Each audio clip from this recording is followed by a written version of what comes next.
মা কানা মুহাম্মাদুন আবা আহাদিন মির রিজালিকুম ওয়ালাকিন রাসূলুল্লাহি ওয়া খাতামান নাবিয়্যিন।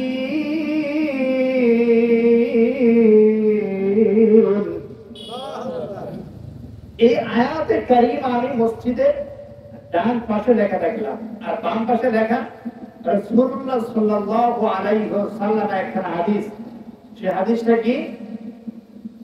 আনা খাতামুন নাবিয়্যিন লা নাবিয়্যা বা'দি। এই দুই, একটা আয়াত এবং একটা হাদিস, দুইটাই হলো রাসূল কারীম সাল্লাল্লাহু আলাইহি ওয়াসাল্লামের খাতমে নবুয়তের উপর দলিল। সুবহানাল্লাহ। খাতমে নবুয়তের উপর দলিল। সর্বশেষ নবীর নাম কি বলেন তো? আওয়াজ করে বলেন কি নাম? হযরত মুহাম্মদ মুস্তাফা আহমদ মুস্তাফা সাল্লাল্লাহু আলাইহি ওয়াসাল্লাম। জিনার প্রতিটি কথায় একটা ট্রিটমেন্ট আমাদের জন্য, ঠিক কিনা বলেন? প্রত্যেকটা আদর্শ আমাদের জন্য একটা মেডিসিন, ঔষধ, ঠিক কিনা বলেন? এজন্য কবি বলেন, আহমদে বড় বিশ্বস্ত, সে কোন বন্ধু বলো বড় বিশ্বস্ত, তার কাছে মন দিয়ে বলা যায়, তার কাছে মন খুলে দেয়া যায়, সে কোন বন্ধু বলো আহমদে বড় বিশ্বস্ত। আল্লাহু আকবার। সে নবীর প্রত্যেকটা কথায় উম্মতের জন্য টিকবেন। রাসূলুল্লাহ বলেন, ও দুনিয়ার মানুষ, নামাজের জন্য যখন আসবে আল্লাহ পাকের বিধান, মসজিদের মধ্যে যখন নামাজের জন্য আসবে, আল্লাহ নামাজের জন্য যখন আসবে, আল্লাহ পাক বলেন, ইয়া আইয়ুহাল্লাযীনা আমানু ইযা কুমতুম ইলা সলাতি ফাগসিলু وجوهكم وأيديكم إلى المرافق وامسحوا برؤوسكم وأرجلكم إلى الكعبين। আল্লাহ পাক বিধান দিয়ে দিল, বান্দা যখন মসজিদের মধ্যে নামাজের জন্য যখন আসবে, ওযু যদি না থাকে ওযু করা, হাত ধোয়া, মুখ ধোয়া, পা ধৌত করো। আল্লাহ পাকের বিধান আমরা মানতে রাজি না? কেমনে রাজি? আল্লাহ পাকের বিধান বেশি একটা মানি না, কিন্তু 2 বছর 3 বছর আগে যখন ডাক্তার বলল করোনা মহামারী যখন আমাদেরকে একদম আক্রান্ত করে ফেলল, ডাক্তার বলল যদি বাঁচতে চাও, জীবাণু থেকে যদি বাঁচতে চাও, সকাল বিকাল একটু পর পর হাত আর মুখ ধৌত করো, পা ধৌত করো, জীবাণু চলে যাবে। সেই ডাক্তারের অর্ডার মানার জন্য আমরা উঠে পড়ে লেগেছি, রাস্তা ঘাটে, ফ্যাক্টরিতে, চাকরি বাকরিতে, মসজিদে, সব জায়গায় ওযুর ব্যবস্থা করেছি কি করে নাই? কথা বলে। কিন্তু আল্লাহর বিধান মানতে এত রাজি না। আরে মুসলমান ভাইরা আমার, আল্লাহ পাক রব্বুল আলামিনের প্রত্যেকটা বিধান একটা ট্রিটমেন্ট মানব জাতির জন্য। আল্লাহ পাক বলেছেন, বান্দারে হাতটা দাও, পাটা ধৌত করো, মুখটা ধৌত করে মসজিদে ঢুকো। আমি আল্লাহ পাক রব্বুল আলামিন হাতের জীবাণু, পায়ের জীবাণু, মুখের জীবাণু, ওযুর সাথে সাথে আমি জীবাণু তোমার দেহ থেকে আমি আল্লাহ দূর করে দিব। সুবহানাল্লাহ। সেটা আমরা মানতে বেশি একটা রাজি না। এই কথায় ডাক্তার বললে সেটা মানার জন্য উঠে পড়ে লেগে যায়। সম্মানিত উপস্থিতি, সেই নবী আমাদের নবী, আপনার আমার নবী মুহাম্মদ আহমদ মুস্তাফা, মুহাম্মদ মুস্তাফা রাসূলুল্লাহ সাল্লাল্লাহু আলাইহি ওয়াসাল্লাম, ঠিক কি না বলেন? তিনি সর্বশেষ নবী। একথা বিশ্বাস করে তিনার পরে কোন নবী আছে? কথা বলেন, আছে? সর্বশেষ নবীর নাম কি বলেন? আর যদি বলেন কি না? নবীর পরে কোন নবী নাই, নবীর পরে কোন নবী নাই। আল্লাহ পাক রব্বুল আলামিন কোরআন কারীমের মধ্যে বলেন, মা কানা মুহাম্মাদুন আবা আহাদিন মির রিজালিকুম ওয়ালাকিন রাসূলুল্লাহি ওয়া খাতামান নবিয়্যিন। আল্লাহু আকবার বলেন। হযরত মুহাম্মদ মুস্তাফা রাসূলুল্লাহ তোমাদের পিতা নয়, তিনি হলেন সর্বশেষ নবী। কার কথা? আল্লাহর কথা। কার কথা? কার কথা? আল্লাহ পাক বলেন মুহাম্মদ সর্বশেষ নবী, তারপর কোন নবী আসবে না। কোরআনে কারীম থেকে পাইলাম আহমদ মুস্তাফা সর্বশেষ নবী। আসুন রাসূল হাদিসে যাই। আল্লাহর নবী বলেন, ও দুনিয়ার মানুষেরা শুনে রাখো, আমি রাসূল সর্বশেষ নবী, আনা খাতামুন নবিয়্যিন, আমি সর্বশেষ নবী। আল্লাহ নবী আবাদি, আমার পক্ষে আমার পর্যন্ত আর কোন নবী আসবে না। নবীর দরওয়াজা আমার মাধ্যমে আল্লাহ বন্ধ করে দিয়েছে। কি করে দিয়েছে ভাই? জোরে বলেন না, কি করছে? আপনারা আমার শুনে মানুষ বলবো না, যদি আওয়াজ শুনতেছে যাই একটু শুনে আসি।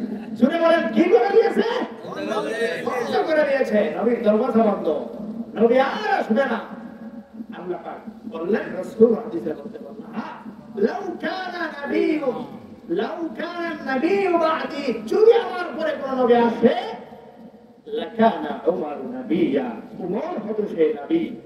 উমর কি নবী হইছে? উমর কি নবী হইছে? যেহেতু উমর নবী হয় নাই, রাসূল বলছে আমার পরে যদি কোন নবী আসতো তাহলে উমর নবী হতো। উমর যেহেতু নবী হয় নাই, রাসূলের পরে আর কোন নবী।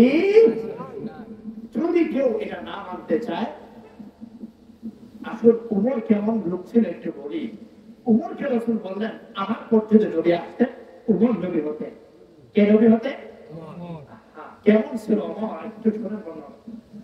হযরত উমরকে আল্লাহ পাক তিনটা ধাক্কা দিয়ে ইসলামে নিয়ে আসছেন। কয়টা ধাক্কা? জোরে বলেন কয়টা? তিন ধাক্কা। প্রথম ধাক্কা আল্লাহ পাক দিলেন বিশ্বনবীর দোয়া। দোয়ার একটা ধাক্কা আছে না নাই? জোরে বলেন আছে না নাই? দোয়ার মতো দোয়া করতে পারলে মুমিন পৃথিবীর সমস্ত কাজ সম্ভব। মুমিন যদি দোয়ার মতো দোয়া করতে পারে, মুমিনের ঘরে চাল নাই, ভাত নাই, ডাল নাই, মুমিনের সংসারের মধ্যে অভাব, মুমিনের অনেক বিপদের মধ্যে আছে। ও মুমিন যদি দোয়ার মতো দোয়া করতে পারো, আল্লাহর কাছে যদি চাওয়ার মতো চাইতে পারো, আল্লাহ পাক সকল সমস্যা তোমার থেকে এক সেকেন্ড লাগবে না দূর করতে। কি বলেন? লাগবে সময়? লাগবে সময়? ফেরাউন এত বিশাল রাজ্যটা চালাইছে, দিনের বেলা বড় বড় ভাষণ দিত, আমি খোদা, আমি খোদা, আমি খোদা, রব্বুকুমুল আ'লা, আমি বড় খোদা। আর রাত্রিবেলা যখন হয়ে যেত, গুহার মধ্যে আল্লাহর কাছে হাত পেতে বলতো, আল্লাহ জানি আমি খোদা না, আমি খোদা, আমি কিচ্ছু না, আমি কিচ্ছু না। আল্লাহ জানি আমি খোদা না, এটা আমি ভালো করে জানি, কিন্তু মানুষ খোদা বললে কত ভালো লাগে রে আল্লাহ। আল্লাহ দুনিয়াতে খোদাই দিয়া দাও, যা বলি তা দিয়া দাও, মৃত্যুর পরে যা শাস্তি দেওয়ার তুমি দিও। পরে মা মুসলমান বুঝার উদ্দেশ্য, এত বিশাল রাজত্ব চালাইছে, রাত্রেবেলা ধর্ণা দিতে হইছে কার কাছে? সেটা বলেন কার কাছে? আল্লাহ ধর্ণা দেওয়া ছাড়া পৃথিবীর কোনো কাজ সম্ভব হতে পারে? সম্ভব নয়। ফেরাউন বিশাল রাজ্য চালাইছে, রাত্রিবেলা আল্লাহর কাছে চাইছে, আল্লাহ রাজত্ব দিয়া দাও। আল্লাহ বলে দা, ফেরাউন করে দিলাম, কিন্তু মনে রাখবি আমার আল্লাহ তৈ না ধরলে আল্লাহ সারে না। ঠিক কিনা বলেন? আল্লাহ ফেরাউনকে ধরাই, কিন্তু নীল নদের মধ্যে ঠিকই ধরছে। ধরার পর ফেরাউনকে আজও মিশরের জাদুঘরের মধ্যে আজও ফেরাউন রাস্তা রেখে দিয়েছে। আল্লাহ খুদার বান্দারা, ও দুনিয়ার মুসলমানেরা, এত রাজত্ব পায়া, এত ক্ষমতার বাদুই ফেরাউন দেখাইছিল রে, আজকে মিশর জাদুঘরে রেখে দিলাম, তোমরা মিশর যাবে, দেখবে আমার ফেরাউনকে দেখা দেখা নিজের শিক্ষা অর্জন করো। কিন্তু মুমিন আমরা শিক্ষা নিতে পারি না। কি বলে? শিক্ষা নিতে পারি? মুমিন যেটা বোঝার উদ্দেশ্য, এই ধর্ম দুয়ার একটা ধাক্কা আছে না নাই? কথা বলে দোয়া করবেন বিপদে বললে, কথা বলেন দোয়া করবে। ইসমে আজম নাম শুনছেন আপনারা? ইসমে আজম পরে দোয়া করলে, ইসমে আজম করলে সব হয়ে যায়, এমনটাই তো শুনছেন। কি বলে? আমাদের আয়েশা সিদ্দিকাকে জিজ্ঞেস করছে, আয়েশা ইসমে আজম, ইসমে আজমটা কি শিখা দাও। সব সম্পর্কে আমার করবো, সব করে করবো ইসমে আজম করা, এটা পরে দোয়া করলেই কবুল হয়ে যায়, শিখা দাও। আমাদের আয়েশা বলছে ইসমে আজম দুইটা, একটা হলো হিম্মত, হিম্মত করা, আমি কাজটা করবই, আর আল্লাহর কাছে দোয়া করা, এই দুইটা যখন অ্যাডজাস্ট হয়ে যাবে, এর মাধ্যমে সমস্ত কাজ পৃথিবী সম্ভব। এটার নাম ইসলাম। আল্লাহু আকবার বলেন। দোয়া একটা ধাক্কা আছে, ঋষিগণ দোয়া করলেন, আল্লাহুম্মা ইসলাম ইসলাম, আল্লাহুম্মা ইসলাম ইসলাম বিউমরাইন। মক্কার ভিতরে দুইটা ওমর আছে, দুই ওমরের কোন একটা ওমরের মাধ্যমে আল্লাহ ইসলামকে শক্তিশালী করে দাও। আল্লাহ পাক রব্বুল আলামিন দোয়াটাকে দুইটা ওমর মক্কার ভিতরে আছে, একটা ওমর ইবনে খাত্তাব, যে ওমর মুসলমান হয়েছে, আর একটা ওমর ইবনে হিশাম আবু জাহেল। আবু জাহেলের নাম শুনছেন? হ্যাঁ, কি বলেন, নাম শুনছেন? দুইটা ওমর মক্কার ভিতরে। আল্লাহ পাক বিশ্বনবীর দোয়াটা আসমানে ঘুরতেছে, কার উপর পড়বে? ঘুরতেছে। আল্লাহ পাক বিশ্বনবীর দোয়াটা ঘুরতেছে, এদিক দিয়ে ওমর শিকারে বের হইছে। শিকারে বের হওয়ার পর হাতের এই যে বাম কাঁধের মধ্যে পানির মস্ত নিয়ে ওমর শিকারের মধ্যে বের হইছে। কিছু দূর যাওয়ার পর জঙ্গলের ভিতরে যখন গেল, একটা শিকার অ্যাটাক করেছে বন্দুক দিয়ে। শিকার অ্যাটাক করছে, বন্দুকটা ছেড়ে দিলেই শিকারটা ধরা পড়বে। ঠিক সেই মুহূর্তে হযরত ওমরের নজর চলে গেল কাঁধের মধ্যে, দেখে একটা পাখি ওমরের কাঁধে বসে ওমরের মস্ত থেকে পানি পান করতেছে। ওমরের নজরটা এদিকে চলে গেল, আর শিকার মিস্টেক হয়ে গেল, মিস হয়ে গেল। ওমরের প্রচন্ড রাগ উঠলো, হাই রে, তোর কারণে আমি শিকার মিস করলাম। পাখিটা খুব করে ধরে ধরতে হাতে দিল, ধইরা উপরে একটা আছাড় দিতে মন চাইছে, একটা আছাড় দিয়ে আমাকে মেরে ফেলবো, তোর কারণে আমার শিকার মিস হয়েছে, তোকে আজকে আস্ত রাখবো না, তোকে শেষ করে দেবো। বরফ করে উপরে মনে মনে একটু দয়া আসলো, হাই রে, পাখি তো মানুষকে দেখে দৌড়ায়, দৌড়ে পালায়, প্রচন্ড পিপাসার্থ ছিল পাখিরা, বিদায় মানুষ দেখে পাখি পালায়, আমি মানুষ হওয়া সত্ত্বেও আমার কাঁধে বসে যেহেতু পানি পান করেছে, নির্ঘাত এই পাখিরা অত্যন্ত ক্ষুধার্ত ছিল, অন্যথায় আমার কাঁধে বসার কথা। আল্লাহ মাখলুক করে দয়া করে মাখলুকটাকে ছেড়ে দিল। আল্লাহ পাক রব্বুল আলামিন ডেকে বলল, ওমর, আমার একটা মাখলুকের উপর তুই দয়া করছস, আমার একটা মাখলুকের জান বাঁচায় দিছস ওমর, আমি আল্লাহ পাক রব্বুল আলামিন তোর উপর দয়া করব। আমি আল্লাহ পাক রব্বুল আলামিন, তুই যেহেতু আমার মাখলুকের জান বাঁচাইছস, আমি আল্লাহ ওমর তোর জান বাঁচায়া তোকে জাহান্নাম থেকে জান্নাতে দিয়ে দিব। ওমর মুসলিম কিভাবে জান্নাত থেকে জাহান্নামে দিবে? বিশ্বনবী একটা দোয়া করলেন, সেই দোয়াটা আবার ওমরের মধ্যে একটা ধাক্কা লাগলো। ইসলামের প্রতি ওমর একটু একটু ভালোবাসা তৈরি হতে শুরু করলো। ওমর আস্তে আস্তে করে ইসলামটাকে বুঝতে শুরু করলো। বলার কথা বুঝতেছেন কথা? বুঝে আসে কথা? মুসলমান ভাইরা আমার গভীর মনোযোগ। আস্তে আস্তে করে ইসলামের প্রতি একটু একটু করে ভালোবাসা সৃষ্টি হতে লাগলো। একদিন মসজিদে নববীর ভিতরে বসে আল্লাহর নবী কোরআনে কারিমে তেলাওয়াত করতেছে, ফালাইসা লাহুল ইয়াউমা হাউলা হামিম ওয়ালা তুআমুন ইল্লা মিন গিসলিনা লা ইয়াকুলুহু ইল্লাল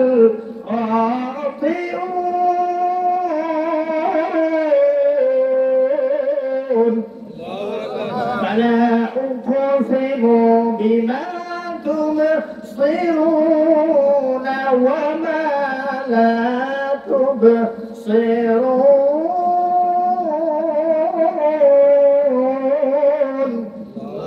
চমৎকার কোরআনে কারিমের তেলাওয়াত করতেছে বিশ্বনবী মসজিদে নববীর ভিতরে। আমি যদি মসজিদের ভিতরে তেলাওয়াত করি নামাজে, আপনারা বাইরে দাঁড়ায় থাকেন, আমি কি আপনাদেরকে দেখবো? কথা বলেন? ঠিক তেমনি ভাবে বিশ্বনবী মসজিদে নববীর ভিতরে বসে তেলাওয়াত করতেছে, ওমর বাইরে দাঁড়ায় তেলাওয়াত শুনতেছে। ওমর দাঁড়ায় বলে, হাই হাই, এই কোরআন এত সুন্দর তেলাওয়াত, কি সাহিত্যপূর্ণ ভাষা, এমন সাহিত্যপূর্ণ ভাষা দিয়ে বক্তব্য আর কবিতা আজ কোন কবি তো রচনা করতে পারে নাই, আমি তো শুনি নাই। কি কোরআন দেখেন, কি ছন্দের মিল। সূরা শামসিদা, ওয়াশ-শামসি ওয়া দুহাহা ওয়াল কমারি ইযা তালাহা ওয়ান নাহারি ইযা জাল্লাহা। আল্লাহু আকবার, আল্লাহু আকবার। ওয়াল কমারি ইযা তালাহা ওয়ান নাহারি ইযা জাল্লাহা। প্রত্যেক আয়াতের শেষে হা হা আসরা নাই। পৃথিবীর কোন কবি এমন কবিতা রচনা করতে পারবে? আমি জোরে বলেন, পারবে? ঘুমাইতেছেন নাকি? তা বলেন, পারবে? আওয়াজ করে বলেন, পারবে? এমন তেলাওয়াত করবে না। হযরত ওমর মসজিদের বাহিরে থেকে বলে, হায় হায়, কেমন কবিতা, কেমন কবিতা বিশ্বনবী পড়তেছে, কেমন কবিতা মুহাম্মদ পড়তেছে, এমন সাহিত্যপূর্ণ ভাষায় কবিতা জীবনেও শুনি নাই। তার মানে মুহাম্মদ একজন বড় কবি। মনে মনে ভাবলো, অনেক বড় কবি, আর ওই যেটা পড়তেছে এটা বড় কবিতা, সে বড় কবি তো, এই জন্য সাহিত্যপূর্ণ কবিতা। ওমরের মনে এই প্রশ্ন আসলো, রাসূল কিন্তু ওমরকে দেখে নাই, দেখছে? দেখে নাই। ঠিক সেই মুহূর্তে আল্লাহর নবী ঠিক সেই মুহূর্তে তেলাওয়াত করতেছে, ওমা হুয়া বিকাউলি শাইর কলিলাম মা তুমিনুন।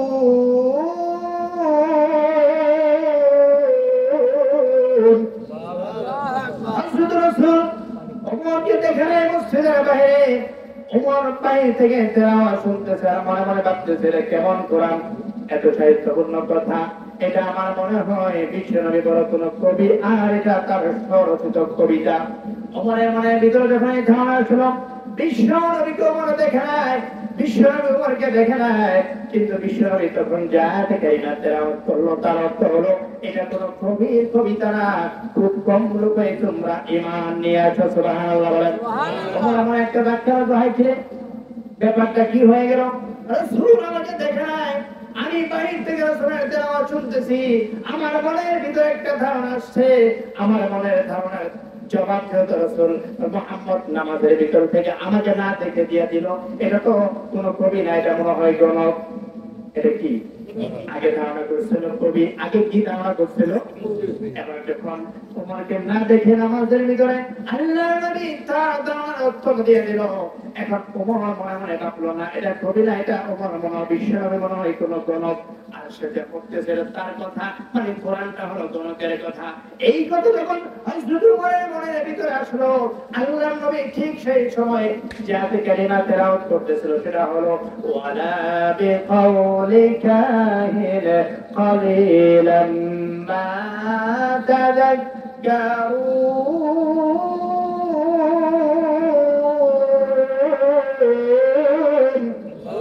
আল্লাহ ঠিক সেই মুহূর্তে যে কোরআন কারিমে যাতে কালিমা তেলাওয়াত করতেছিল তার অর্থ হলো না এটা কোনো গণকের কথা না, খুব কম লোকে তোমরা উপদেশ গ্রহণ করো। ওমর অবাক হয়ে গেল, কি ব্যাপারটা বুঝলাম না। ভাবলাম কবির কবিতা, রাসূল আমাকে দেখে নাই, না দেখে আমার জবাব দিল না এটা কবির কবিতা না। তারপর ভাবলাম যেহেতু না দেখে আমার কথা জবাব রাসূল দিয়ে দিয়েছে, তার মানে সে কোনো গণক, আর কোরআন হলো গণকের কথা। আমাকে দেখে নাই, আমার জবাব দিল এটা গণকের কথা না, তাহলে কোরআনটা কি? প্রশ্ন আছে না নাই? কথা বলে। এবার যখন ওমর ভাবলো এটা কি, তাহলে কোরআনটা কি? কবির কবিতাও না, গণকের কথা না, তাহলে কোরআনটা কি? ঠিক সেই মুহূর্তে আল্লাহ নবী স্মরণই করতেছিলেন তানজিলুম মির রাব্বিল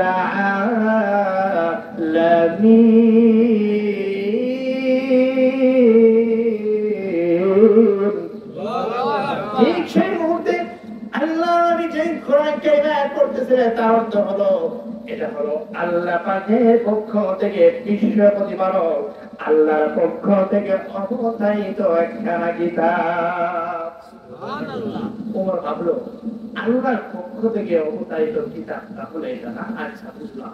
একটা ধাক্কা খাইলো মনে মনে, আর বারবার প্রশ্ন ঘুরপাক খাচ্ছে, আমাকে দেখে নাই, আমাকে না দেখে, আমাকে না শুনে, আমার কথা না শুনে, আমাকে না দেখে কেমনে জবাবটা দিল? ওমরের মনে খালি টেনশন, কেমনে জবাবটা দিল? আমার দেখে নাই, আমাকে শোনাও নাই, জবাবটা কেমনে দিল? আমার মনে মনে আসছে প্রশ্ন, প্রত্যেকটা প্রশ্ন উত্তর দিল। একটা ধাক্কা মনে মনে আস্তে আস্তে ইসলামের মধ্যে একটু ভালোবাসা দেখল। এই মুহূর্তে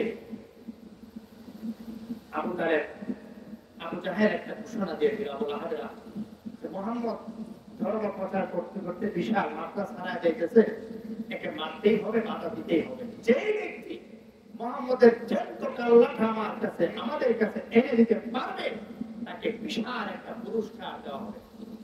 ওমর লাফ দিয়ে দাঁড়ায় গেছে, আমি পারবো তার পাল্লাটা নিয়ে এসে আপনাদের সামনে দিয়ে সে পুরস্কার আমি নিয়ে যাবো। একটু ভালোবাসা ইসলামের মধ্যে আসতেছিল। পুরস্কারের কথা যখন শুনলো লাফ দিয়ে ওমর দাঁড়া গেল, আমি সে পুরস্কার নেব। ওমর জানে না পুরস্কার সে নিতে পারবে লাফ দিয়ে দাঁড়াইলো, আমি পুরস্কারটা আজকে নিবই, আমি পুরস্কারটা নিব। লাফ দিয়ে যখন দাঁড়াইলো, দাঁড়ায়া কাল্লা নিয়ে আসার জন্য এবার রেডি, ছুরি একটা নিয়া, তরবারি একটা নিয়া, হুশ মুক্ত করে তরবারি দাঁড়ালো, তরবারি নিয়া রাসূলের বাড়ির দিকে রওনা হইছে, কাল্লা নিয়ে আসবো, রাসূলের কাল্লা নিয়ে আসবো। প্রতিমধ্যে সাহাবীর সাথে একটা সাহাবী বলল, এইভাবে রাইগা তরবারি এইভাবে ধরে কই যাচ্ছ, পুরো পশু টশু জবাই করার জন্য যাচ্ছে নাকি? ওমর বলে, না, পুরো পশু জবাই করতে যাচ্ছে না, ওই রাসূল মুহাম্মদ আমাদের বাপ দাদা ধর্মে বলে দিচ্ছে তার কাল্লা আনতে যাচ্ছে। সাহাবী বলল, কার কাল্লা আনতে যাচ্ছ তুমি? তোমার বাড়ির লোকেরাই তো তার ধর্ম ছায়া, তার কাছে এক কালিমা করে মুসলমান হয়ে গেল। সুবহানাল্লাহ। ওমর বলে, ভয় কে? আমি যাচ্ছি তার কাল্লা আনতে, আমার বাড়ির লোকেরা তার ধর্মের তার ধরে চলে গেছে, এটা হতে পারে না। আগে আমার বাড়ির লোকদেরকে সাইজ করে তারপর যাবো তার কাল্লা আনতে। হযরত ওমর সাহাবী বলে, ওমর তোমার বোন ফাতেমা তোমার পত্নী পতিত রাসূলের দলে চলে গেল। ওমর রাসূলের কাছে না যায়, পত্নী পতির বাড়ির দিকে রওনা। বাড়ির কাছে এসে দেখে বল কোরআনে কারিমে তেলাওয়াত করতেছে, মা আনজালনা আলাইকাল কুরআনা লিতাশকা তাযকিরাতাল লিমান ইয়াখশা।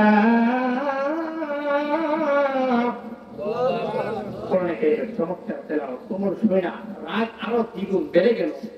বোন কোরআন তেলাওয়াত করতেছে, যে কোনো কথায় দরজাটা খুলে বোনকে থাপ্পড় লাগাই দিল, বোন কি প্রতিকে মারধর শুরু করলো, রক্তাক্ত হলো শরীর, রক্ত ফিনকি দিয়ে ওমরের গায়ে পড়লো। বোন জবাব দিল, তুমি যদি খাত্তাবের ছেলে ওমর হয়ে থাকো, আমিও খাত্তাবের মেয়ে ফাতেমা বলছি, যে ধর্ম আমি অবলম্বন করেছি, যেই দলে ঢুকেছি, জান যেতে পারে, জীবন দিতে পারে, সব দিতে পারে, সে দল থেকে কখনো বেরিয়ে আসবো না। ওমর বলে, কে কই কে? এই দলে আছে নাকি মধু কিছু আছে নাকি এই দলের ভিতরে? ঢুকলে আর বের হতে চায় না, একটু দেখি দলটার ভিতরে কে আছে। বোনকে বলবো কি যেন পড়তেছিল, একটু শোনাও দেখি বইরা। বোন বলে, না তোমার শরীরটা নাপাক, নাপাক শরীরে ওটা পরে শোনানো যাবে না, পাক হয়ে আসো। নাপাক শরীরে পরে শোনানো যাবে না, পাক হয়ে আসো। অগ্নিপতিকে নিয়ে গেল, হযরত ওমরকে অগ্নিপতি তারা নিয়ে গেল, গোসল করাইলো, শরীরটাকে পবিত্র করে নিয়ে আসলো। কোরআন কারীমের তেলাওয়াত আবার শুরু করে দিল।